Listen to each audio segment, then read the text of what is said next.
Zaman dulu standarisasi komunikasi pertukaran endpoint ya, endpoint dengan lainnya itu pakai SML. Mungkin pernah dengar ya. Saya cerita sedikit. Saya tidak menggurui, bagi di sini saya tahu yang ada yang sudah magang, sudah paham apa itu IBM. Tapi saya ingin cerita yang historinya dulu. Jadi dulu itu orang-orang untuk berkomunikasi antar perusahaan ya, bukan di dalam perusahaan, itu istilahnya menggunakan EDI, Electronic Data Interchange. Nanti suatu saat Anda akan, kalau pernah ke perusahaan-perusahaan yang lama-lama seperti di pelayaran atau forwarding, seperti pelayaran ya, yang ngirim kontainer-kontainer itu kan datanya itu kan dipertukarkan. Banyak One-High, pernah dengar One-High ya, Evergreen, pernah ya, Peratus dan sebagainya ya. Itu datanya itu dipertukarkan. Paket saya, paket bukan paket JNE ya, ini paket benar-benar kontainer. Itu sudah ada di port mana? Sudah sampai Singapura kan, sudah sampai Jepang kan, dan sebagainya. Informasinya zaman dulu ini dipertukarkan pakai elektronik data interchange ya, ada kode, dan sebagainya. Terus meningkat sedikit menjadi SML. Cuma bahasanya SML itu apa ya? Terlalu gelembung. Saya mau ngiriman data kayak gini, telemetri cuma sederhana kayak gini, tapi datanya gelembung. Banyak tak-taknya ya kan. Mungkin ada yang pernah buka taknya SML ya. Itu hampir sama dengan HTML, cuma dia terbentuk data, dia berhubung terkait data saja. Kalau HTML kan lebih kompleks lagi. Akhirnya disederhanakan, komunikasi yang sederhana, keluarlah JSON ya. Apa? Object notation ya. Sebenarnya itu representasi tabel sebenarnya. Tabel cuma ditransmitkan. Database itu ada yang support OOP, seperti Postgre itu support OOP. Kalau MySQL setahu saya enggak, dia relasional murni. Ada database itu yang tidak hanya relasional. Contohnya apa? MongoDB. Bacanya MongoDB atau MongoDB? MongoDB. Dia ini support NoSQL. Support NoSQL. NoSQL itu artinya bukannya tidak support SQL, bukan. NoSQL itu artinya not only. Berarti dia support relasional enggak? Support relasional bisa. Jadi main query bisa. Oke. Biasanya MD atau pertukaran data ini dilakukan antara perusahaan ke perusahaan lain. Mereka itu tidak boleh akses database-nya langsung, ya. Tidak boleh akses database langsung. Jadi contohnya, saya kenapa dengan adanya API JSON ini, kenapa perusahaan itu tidak memiliki servernya, tetapi kok bisa jualan? Contohnya tiket.com. Tiket.com itu nggak punya perusahaan travel, ya. Tapi kok bisa jualan tiket seluruh penerbangan, kereta. Ini terjadi karena mereka bertukar informasi lewat API. API ini sebenarnya zaman dulu API itu mengarahnya itu ke programming interface-nya Windows ya, zaman dulu. Tapi sekarang persepsi orang API itu ya API-nya HTTP ya kan. Padahal API itu banyak ya. Ada kalau nanti programming ke hardware seperti Finger itu kan juga ada API. Nggak pakai JSON itu. API itu kan aplikasi programming interface ya. Jadi programming yang menyebarkannya. Yang cukup terkenal sekarang JSON. Hampir semuanya seperti perbankan, payment gateway itu hampir semuanya pakai JSON. Nah, kalau di IoT ya, IoT zaman dulu karena zaman dulu itu dipakai di minyak dan sebagainya. Datanya itu dikirimkan menggunakan protokol MQTT. Ini diperkenalkan oleh IBM, itu sederhana sekali. Dan perkembangannya melihat JSON ini kok bagus, ya. Sekarang sudah banyak yang pakai JSON terintegrasi dengan aplikasi. Ini sekilas balik. Bagi yang programming, ya, yang sering programming.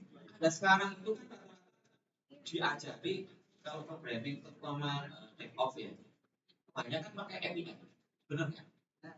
Rata-rata buat kamu seperti apa front end gitu kan? Front end developer atau back end developer pasti gitu. Rata-rata zaman sekarang orang membangun aplikasi itu rata-rata pakai JSON dan microservice.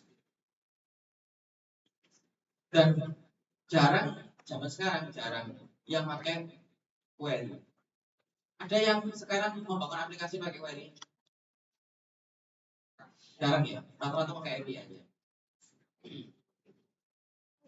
Padahal nanti kalau Anda benar-benar Anda buat aplikasi yang hanya untuk internal perusahaan, kebanyakan itu pakai query karena lebih cepat.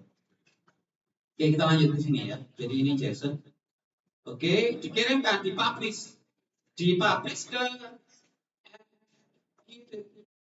topik ya yang ada di Linkspot. Nah, kalau yang bawah ini cuma upload ke serial aja supaya tahu benar-benar ngirim enggak. Oke, itu coding kita. Ini kalau saya tampilkan tadi saya buat di OOI-nya sudah seperti ini saya buat. Ini scriptnya sama persis. Dan jangan lupa di sini library-nya yang kita butuhkan ada sub client sama DLT sensor ya. Ketambahan dibandingkan yang lalu itu ketambahan DLT sensor library. Oke, ini kita buat. Kita kembali ke Rafigo, oke. Setelah Anda copy, Anda rangkaiannya, jangan lupa di sini karena nanti kalau dirunning error kalau nggak ada library-nya. Oke, sekarang kita siapkan ThinkSpot-nya. ThinkSpot itu banyak sebenarnya. Ada ThinkSpot Cloud, ada ThinkSpot Edge, ada ThinkSpot Gateway dan sebagainya. Saya cuma nggak hafal banget, cuma ngerti sekilas. Karena untuk terakhir ini kan zaman saya kuliah di juga ada. Dan mata kuliah ini juga baru keluar di informatika. Ya saya juga nggak ada. Pokoknya ngerti gitu. Ya kita belajar bareng. Cuma di sini karena saya jadi dosennya, saya jadi mediatornya itu aja. Belum tentu saya baru capek. Oke, ini ThinkSpot. Kita pakai yang cloud karena kalau kita install nanti ribet. Tapi saya pesan buat yang skripsi install sendiri. Atau yang project akhir nanti kalau sempat ya install sendiri, kalau enggak, kalau yang project akhir tugas enggak wajib, tapi kalau yang skripsi kalau bisa install sendiri. Ini Anda bisa mendaftarkan pakai akun Gmail Anda ya, dan free 1 bulan. Akun saya ini sudah lebih dari 1 bulan. Saya tadi coba publish dashboard saya ke URL itu nggak bisa. Kenapa? Gara-gara 1 bulan lebih. Tapi dashboard saya juga masih bisa dipakai, cuma nggak bisa dipublish. Ini ada daftar, ya, ada daftar. Terus Anda membuat, kalau sudah daftar, membuat device ya, device di sini. Saya besarin. Mendaftarkan device-nya. Ya. Jadi kalau sudah daftar, ini saya sudah login ya. Saya nggak ngajari lah daftarnya. Ini saya sudah login ya. Terus bagian entity itu ada device, ada add ya di positif sini. Ini saya sudah buat. Tapi saya isi kurang lebihnya seperti ini. Jadi kelembapan suhu saya nama device-nya adalah kelembapan suhu. Profilnya saya default aja, labelnya pakai copy. Oke, saya simpan gitu aja. Simpan ya. Terus yang paling penting itu device ini adalah ketika ada edit itu di manage kredensialnya ya. Karena ini yang digunakan untuk komunikasi. Ya, setelah Anda mendaftarkan device Anda itu di manage kredensial. Oke, client ID di sini ada access token ya, ada access token. Ya, Anda bisa create di sini access token. Ada X509 saya nggak tahu ini. Akses kebanyakan yang mudah itu pakai access token. Tapi saya di sini pakai MQTT basic kredensialnya. Biasanya nanti ketika ada kredensial MQTT basic, defaultnya client ID-nya itu nggak teratur ya, teratur. Nah, ada edit sendiri ya. Client ID ini nggak boleh sama, karena nanti kalau ada sama milik saya, otomatis ada ditolak karena sudah pernah saya pakai. Karena ini pakai clone, jadi harus unik. Kecuali kalau ada pakai install sendiri di lokal ya, servernya install sendiri. Username-nya nanti gunakan NIM Anda ya. Jadi nanti Anda di panduannya itu Anda pakai IoT terus NIM terus username-nya pakai informatika, password-nya terserah. Ini yang digunakan untuk komunikasi nanti. Oke.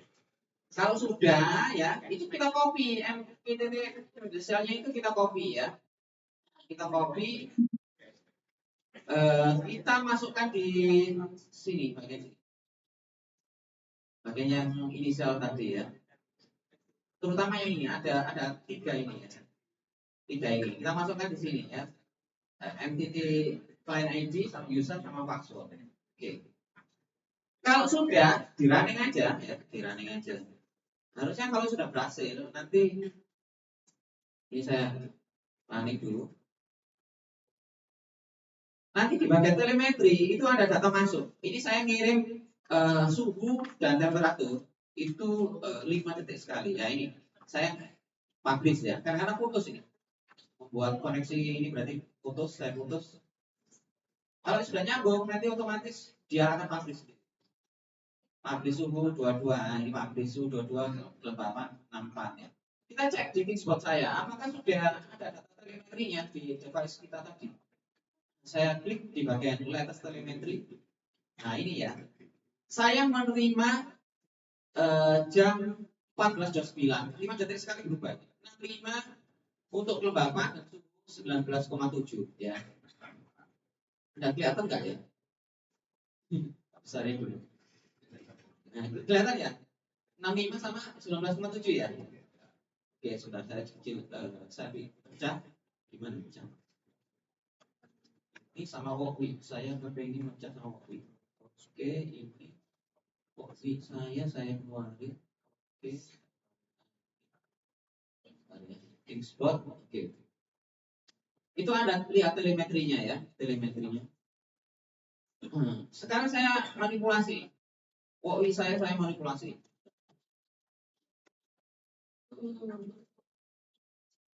Enggak kelihatan ada.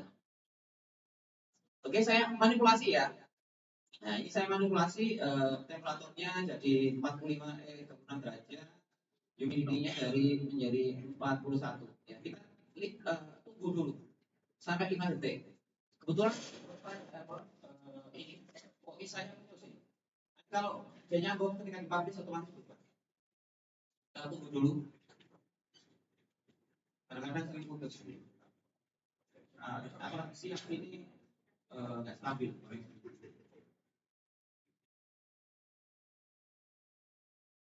Nyambungnya apa gitu?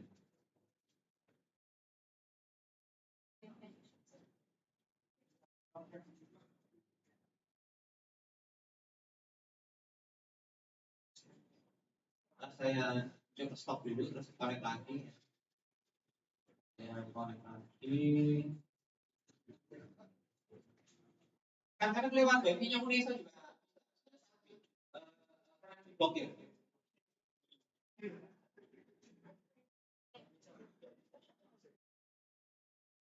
Oke, kita tunggu dulu dia akan publish.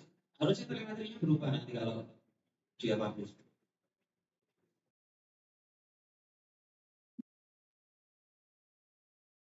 Dan tadi pakai wifi di rumah itu lancar, cepat. Kirim-kirim. Nah ini mencoba membuat koneksi MQTT. Oke, connected. Tunggu dulu sampai publish. Publish. Putus ini, pastinya putus ini. Oke, sudah publish ya. Kok nggak berubah? Di Kingspot-nya 36 sama 41. Oh sudah ya, sudah berubah ya. Nah, 60 sudah berubah ya. Oke, kita manipulasi lagi ya. Kita manipulasi. Oke, kayak gini ya, 7 derajat. Kita tunggu. Dia sampai habis, apa di telemetrinya berubah. Masih belum publish. Harusnya 5 detik publish itu. Sudah ya? Sudah berubah ya? Oke. Nah, telemetri ini kalau di Mosquito itu enggak track sama sekali. Kalau di Tixbot ini masih track.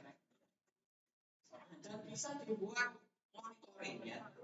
Di sini buat monitoring dashboardnya ya. Saya buatkan dashboard monitoringnya. Klik gini, kelembapan ya, kelembapan. So on widget ya, ini saya buatkan widgetnya. Nah, paling enak itu pakai analog ya, analog. Di sini banyak widgetnya ya, sudah banyak. Kita pakai analog. Ya. Oke, Anda bisa milih ya model kayak gini atau gimana ya, terserah ya. Nanti itu terus saya sudah buat ya, saya buat. Anda bisa menggunakan yang historical. Jadi saya punya historical atau yang live. Ini yang live ya, model live. Sekarang Bapak terus tunjukkan. Dia ketika historinya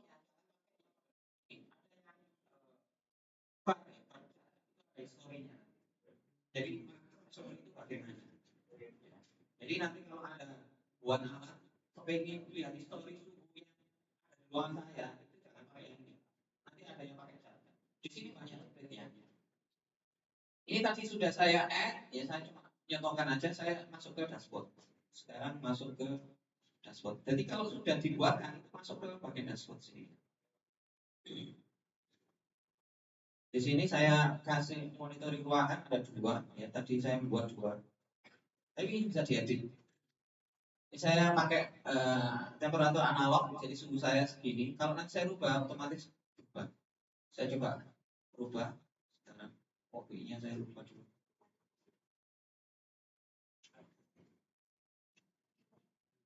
Oke, kopi saya rubah. Ini temperatur ya, temperatur saya rubah sudah 46. Oke, kita lihat.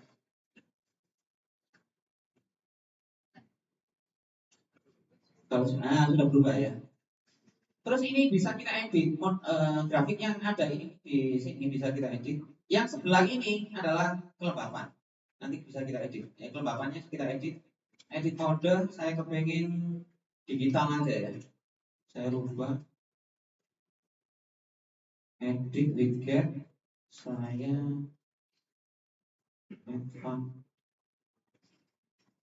oh nggak bisa ya, ini harus buat baru ini. Ganti widgetnya tidak ada nih. Berian mas. Kita coba add aja ya, kita add baru aja. Kita masuk ke device lagi, telemetri kita tambahkan. Yang kelembapan kita coba di bagian plus telemetri kita pilih yang kelembapan. Kita show and widget, oke, kita pilih dashboardnya yang digital, coba digital oke, digital oke. Kita pilih yang lain, ya, yang ini lah, manis ya. Kita add. Oke, kita kalau belum punya ada create new dashboard. Kalau sudah pernah punya dashboard, nanti saya punya monitor banget. Yang kalau pertama kali ada create, tapi kalau berikutnya ada pakai yang nyari aja kita add. Oke, kita balik ke dashboard ya. Oke, balik ke dashboard. Ini harus sudah nambah. Nah ini ya, nambah. Oke, kita edit agak besarin. Yang ini kita besarin. Nah, ini yang kelembapan ya. Kelembapannya kita coba ubah ya.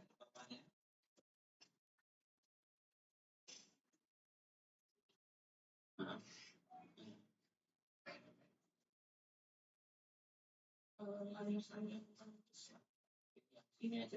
Oke. Jadinya saya geser nih. Ya, T-nya saya geser, kalau bapaknya saya rubah menjadi 26. Kita cek, kita tunggu.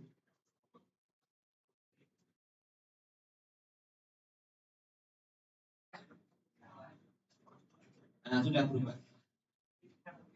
Kalau nggak salah, kalau belum 1 bulan, ini itu bisa di set. Nanti ketemu link. Nah, linknya itu bisa ada publish di web Anda.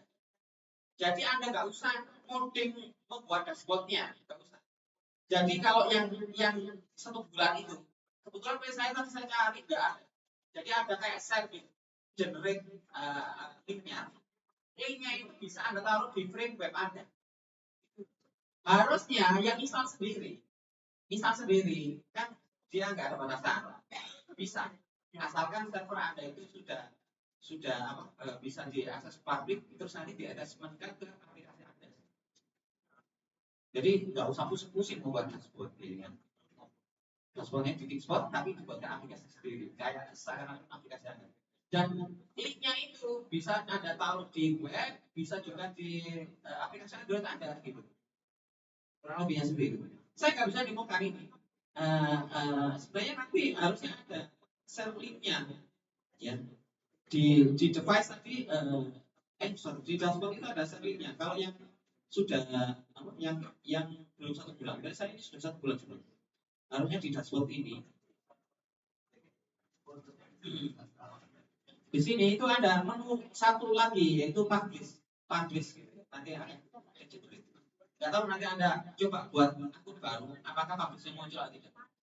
Kalau di dokumentasinya saya videonya itu memang ada, tapi saya nggak bisa praktek. Mungkin saya sudah habis 1 bulan. Jadi fiturnya sebagian sudah dikurangi. Kira-kira itu ya, silakan dipraktekkan. Saya rasa nggak sulit ini.